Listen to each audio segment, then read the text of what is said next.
Sometimes you're asked to find a specific term, but they're not telling you the position of the term. They're telling you the power your term should have. So this is a past paper example that I want to go through. So we need to consider this expansion. The first part is write the number of terms in this expansion. So remember, the number of terms is always one more than the power. So in this case, it's going to be 9 terms. Now, if you want to solve b, find the term in x to the power of 3. So we need to find the whole term that has x to the power of 3 as the variable. So this is find a specific term by using the variable. So again, using the same process as the other video, we're going to write it out as a binomial expansion using binomial theorem. So a choose r, and then the first term to x to the power of a minus r, the second term to the power of r. Now, what do we want? We want to get x to the power of 3. That's the information we have. Well, let's look at our whole expansion and see where does x appear. Well, we only have x appearing here, and x is to the power of 8 minus r.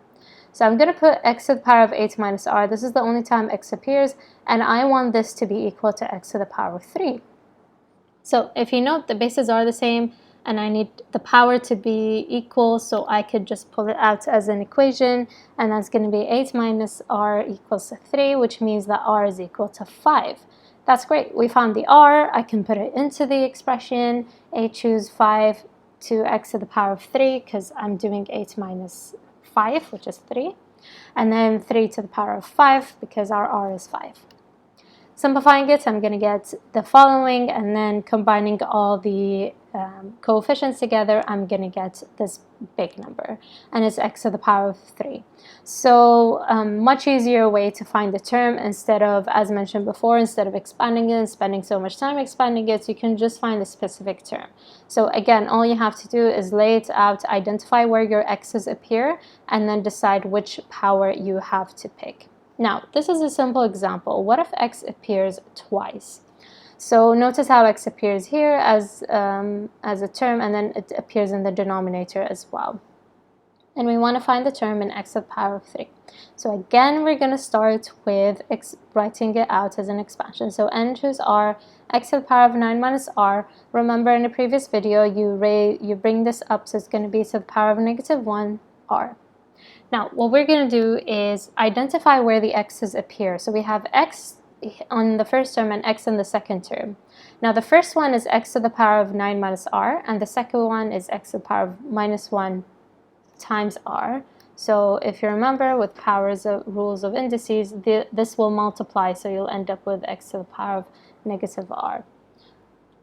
So we'll take these out, and we have x to the power of 9 minus r, x to the power of minus r, and we want this whole thing to be equal to x to the power of 3.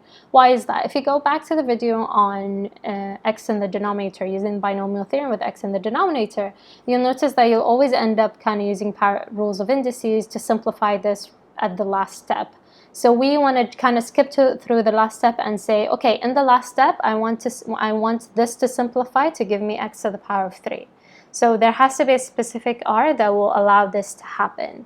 So we are going to simplify it. So again, we have x in the basis, so I can add the powers together.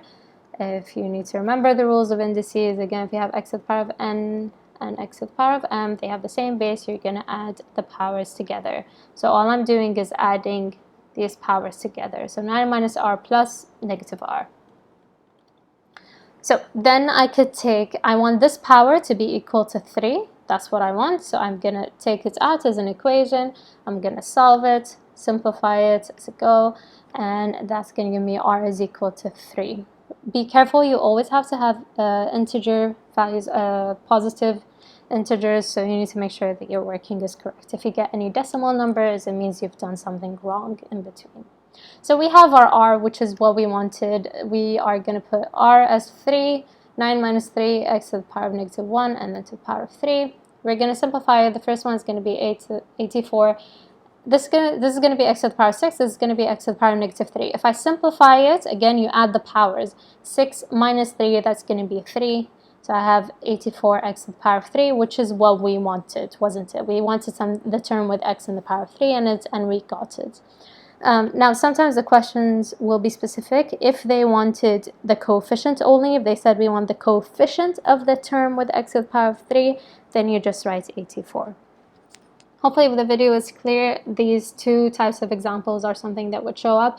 The idea is just to write your expansion like we did in the very beginning, this expansion, and make sure that you identify where the x's are and what powers they have, and make it equal to the power that you need. So we made it equal to the power that we need, and then we try to find what r would be.